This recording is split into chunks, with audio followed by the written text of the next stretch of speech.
Welcome to the deep dive. Today we're jumping into a really interesting research paper you shared about something called large reasoning models, or LRMs. That's right. Now, most people know about large language models, LLMs, how good they are at generating text. But now there are these newer models like OpenAI's O1, DeepSeek's R1, hmm and they're making waves, apparently, by tackling more complex reasoning. Lots of buzz. There is, yeah. And it's because, well, LLMs have always been great at that sort of intuitive language generation, what some might call system one thinking. Right, the gut feeling for words. Exactly. But the system two stuff, actual reasoning, planning, making sure things are factually correct, that's been the hard part. Okay, so that's where LRMs supposedly come in, is the next step. That seems to be the goal, building on LLMs, but really trying to beef up those reasoning abilities. So our plan for this deep dive, based on this paper, is to unpack what these LRMs actually are, how they're trying to make this jump in reasoning. What they can really do, maybe where they still fall short.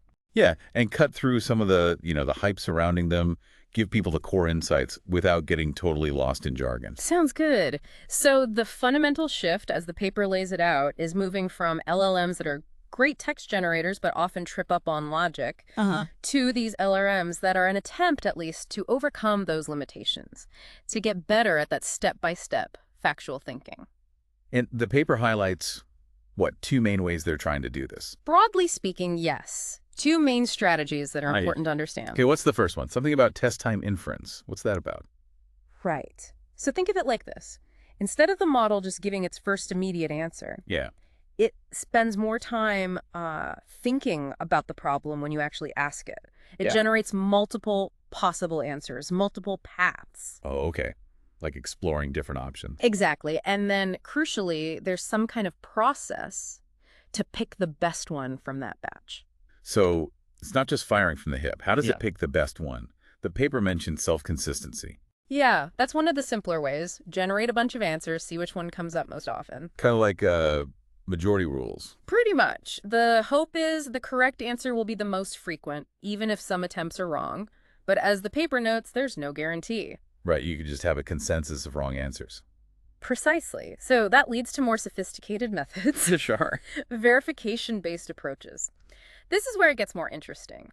They actually try to check if a generated answer is correct. How? Using another AI. Sometimes, yeah. Using another LLM as a judge, though that has its own problems, if the judge is flawed too. Makes sense. Or they try to train specific verifier models. Better still, using external tools like a calculator for a math problem or a formal logic checker, something sound. Okay, like a fact checker built into the process. Exactly. The paper talks about a generate test framework. The LRM suggests an answer, and something else tests it. If it's wrong, that feedback might even help the LRM try again, making a better guess next time. Like learning from mistakes on the fly. Sort of. The LLM modulo framework they mentioned is a good example, really focusing on that verification step to ensure the final output is reliable. So the big idea here is active checking, not just generating and hoping, trying to be more thorough. That's the core insight, yeah. It's a move towards actively trying to validate the output. Okay, that makes sense. Now, the second big strategy the paper discussed, post-training on derivational traces. That sounds a bit more academic. It does, but the intuition is pretty straightforward. Maybe we can teach LLMs to reason better by showing them the steps involved, not just the final answer. Like showing your work in math class. Exactly like that. These derivational traces are the intermediate steps, the thinking process. If you train the model on examples of how to get the answer. The hope is it learns to follow similar steps itself. That's the idea, that it'll internalize that process. Seems logical. But the paper says getting those steps, those traces, is hard. Oh yeah, that's a huge bottleneck. Where do you get this data at scale? Can't humans just write them out? They can, and they do for some data sets, like GSM-8K for math problems. People write out the step-by-step solution. Okay. But it's incredibly slow and expensive, and maybe more fundamentally, do people even know their real thought process? Good point. The paper had that funny bit about architects not remembering how they designed something. Right. Gauss and the architects. We don't always have conscious access to how we arrive at insights, or sometimes people deliberately hide the messy bits. So relying on humans for these traces is tricky. What else? Well, you can use computers that are already good at solving certain problems, formal solvers. Like for logic puzzles or planning tasks? Exactly. Programs like SearchFormer or Stream of Search, these can output the steps they took. But the big catch is, They only work for specific types of problems. right, they're domain specific. You can't easily get traces for, say, writing a poem or analyzing sentiment that way. Okay, limited usefulness then. What's the other option? Using LLMs themselves to generate traces. Hmm? It sounds circular. It does sound a bit like pulling yourself up by your bootstraps, but it actually works surprisingly well sometimes. How? Because LLMs have seen so much text, including text explaining things, you can prompt them in ways that encourage step-by-step output. Like that famous prompt, let's think step by step. Precisely that. It nudges the model to produce intermediate tokens that look like reasoning. But surely those aren't always correct or useful steps. Definitely not. Which is why filtering is essential. You generate lots of potential traces, then you need to sift through them. How do you filter? Check them manually. That's one way, but slow again. Or you can train other models, reward models, to predict which traces are good. Okay. Or you can use formal verification again. Check if the final answer the trace leads to is correct, even if the steps themselves look weird. Interesting. So focus on the outcome. And once you have these good filtered traces, Then you use them to improve the original LLM. now just feed back in. You can fine-tune the model directly on them. That was an early approach. But more recently, the big thing is reinforcement learning, RL. RL. That's like training a dog with treats, right? Kinda, yeah. You reward the model when its generated trace leads to a correct final answer, and maybe penalize it when it's wrong. So it learns which kinds of thinking steps pay off. Exactly. It learns to generate sequences of intermediate tokens that are more likely to get that reward. DeepSeek's R1 models are probably the best-known example of using RL this way. Right, I've heard about those. So they generate paths, check the answer, reward if correct. Yeah, the paper describes a two-step process. Generate and weight paths based on final answer correctness, then fine-tune the model to favor the successful ones. Fascinating. And then there was something about distillation, making a student model. Yes. So you take your fancy RL-trained LRM, the teacher. It generates lots of verified correct answers. Then you train a simpler LLM, the student, just on those correct final answers. And the student learns from the teacher's verified outputs. Right. And sometimes, maybe surprisingly, the student model can perform really well, maybe even better in some cases. And this process has led to public data sets of these filtered choices, which is great for research. So even with all this different training, when I actually use one of these LRMs, it still just takes my prompt and gives an answer, like a normal LLM. Fundamentally, yes. The paper stresses that the architecture at inference time is usually the same standard LLM setup. Prompt in, completion out. Okay. The difference is, inside the model, the probabilities have shifted. It's now more likely to generate those intermediate tokens first, which hopefully steer it towards a better final answer. Gotcha. So the training makes it tend to show its work, even if the underlying engine is the same. That's a good way to put it. Okay, so we've covered how they're built.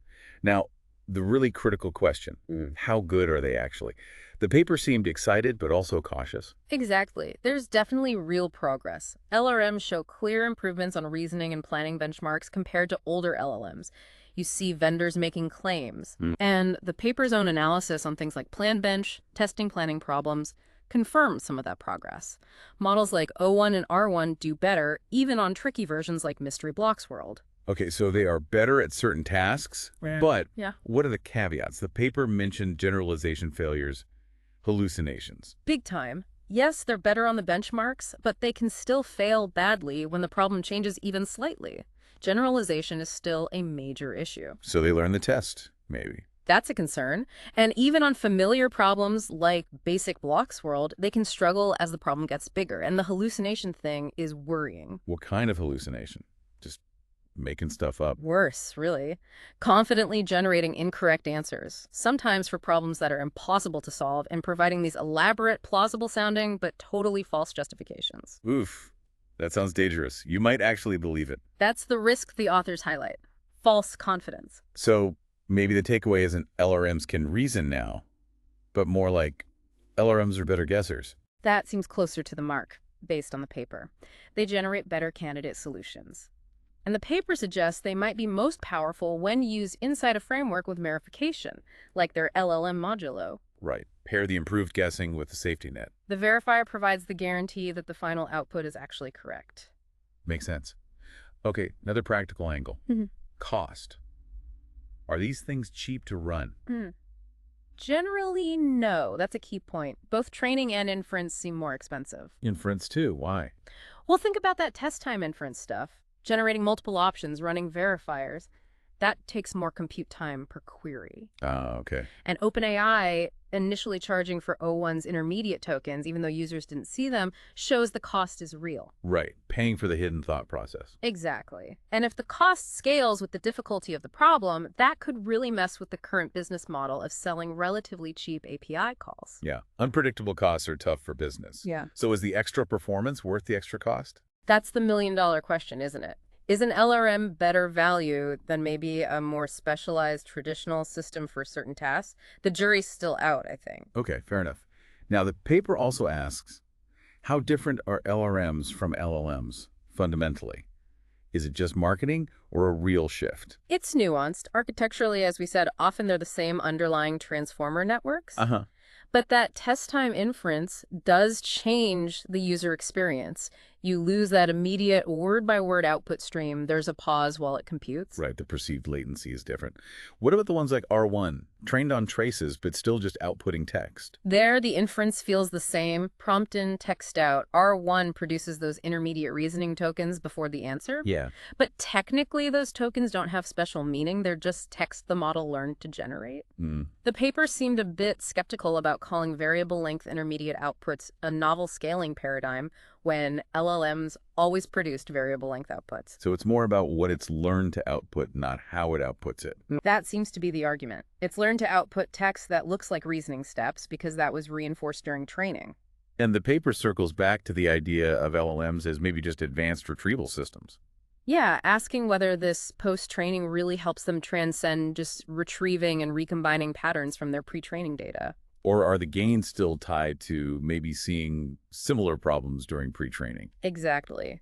It's hard to disentangle. Are they reasoning or just retrieving patterns that look like reasoning, maybe patterns compiled from seeing verified solutions? Which connects to the role of those formal verifiers again. Right. The paper makes a strong point that many LRM successes happen where verifiers exist. And the argument is that the LRM essentially learns to internalize the verifier's signal during training or distillation. It compiles the check into the generation process. So it learns what a verifiable answer looks like. In a sense, it learns to generate outputs that are more likely to pass the check. It's turning the test part into the generate part, as Minsky apparently suggested. Can you elaborate on that compiling idea through the different stages? Sure. So at test time, like LLM modulo, the verifier is external, checking the output. Okay. During training, using RL, the verifier signal, right-wrong, becomes the reward, shaping the model's generation probabilities. Got it. And in distillation, the verifier helps create the correct answers dataset that the student model learns from. So the verifier's knowledge gets progressively baked into the model itself. Even in self-improvement scenarios, it's still about optimizing based on whether the final answer passes some kind of check. That seems to be the core mechanism. But, crucially, the base LLM still needs to be good enough to produce some correct options for the verifier to find and reward. Okay, that makes a lot of sense. Now, the final, maybe most mind-bending part. Those intermediate tokens, are they really the LLM's reasoning? Yeah, this is where the paper gets quite critical, or at least skeptical. We see these outputs with, and let me think. And it feels like we're seeing thoughts. Right, it's very anthropomorphic. Very, but the paper questions this deeply. Are they real reasoning traces or just mimicry? They coined that great term. Large mumbling models. Exactly. Suggesting maybe they're just good at sounding like they're thinking out loud. The key isn't whether the mumbling sounds convincing, but whether the final answer is right. So don't be fooled by the style. That's the warning. LLMs imitate style brilliantly, and with models like R1 producing super long, complex, intermediate sequences, who's going to check if that reasoning is actually sound? Yeah, impossible. You just check the final answer. Mostly, yes. And remember those experiments with models trained on solver traces? Uh-huh. They found many generated traces were technically invalid according to the solver's logic, even if they stumbled into the right final answer. Wow, so the steps don't even need to be logically correct. Apparently not always, which questions the whole idea that these are faithful traces of a sound reasoning process. So making them look human readable might even be pointless Yeah. or counterproductive. The paper suggests it might be. RL could train a model to output total gibberish as intermediate tokens, if that gibberish somehow statistically leads to better final answers. Human legibility might be irrelevant to performance. So the paper suggests a different way to think about them. Less like thoughts. Yeah, a de-anthropomorphized view. Think of intermediate tokens simply as a form of prompt augmentation. Prompt augmentation, like adding helpful context to the input. Exactly. The model is essentially generating its own internal prompt continuation before producing the final answer. The real question isn't, is it thinking, but how do we find the best prompt augmentation to get the right answer? And things like chain of thought prompting or training on traces are just different ways to find or teach those augmentations. That's the perspective they offer. It reframes the problem. They even speculate about using other LLMs to suggest and refine these augmentations, maybe using any vocabulary, not just human words. Or even using advanced RL like AlphaZero to learn some optimal, maybe non-human readable internal token language purely focused on accuracy. Precisely. That was some early speculation about O1, though we don't know for sure. It opens up different ways to think about improving these models beyond just making them sound human. Fascinating. Okay, this has been incredibly insightful. Let's try to quickly sum up the key takeaways. All right, so LRMs are definitely a step forward. They show promise on reasoning tasks where LLMs struggled, using techniques like verification and training on step-by-step traces. But, and this is a big but, they're not magic. Generalization is still weak, they can hallucinate confidently, and they cost more. Right. And we should be really careful about interpreting those intermediate tokens as genuine thoughts. They might just be a learned output style or a form of internal prompt augmentation. A large mumbling model's idea. Exactly. And perhaps their biggest value currently is as better generators within systems that also include robust verification to guarantee correctness. Pairing the improved generation with that essential fact-checking or logic-checking layer. So wrapping this up, it leaves us with a really important question to think about, doesn't it? Given all this complexity, the power, the flaws, the uncertainty about how they work, Yeah. how should we, as users or developers, decide when and how to trust these models, especially for important decisions? What benchmarks, what safeguards, what level of verification do we really need? That's the crucial question going forward. How do we integrate these powerful but imperfect tools responsibly? Definitely food for thought. Thanks for joining us for this deep dive.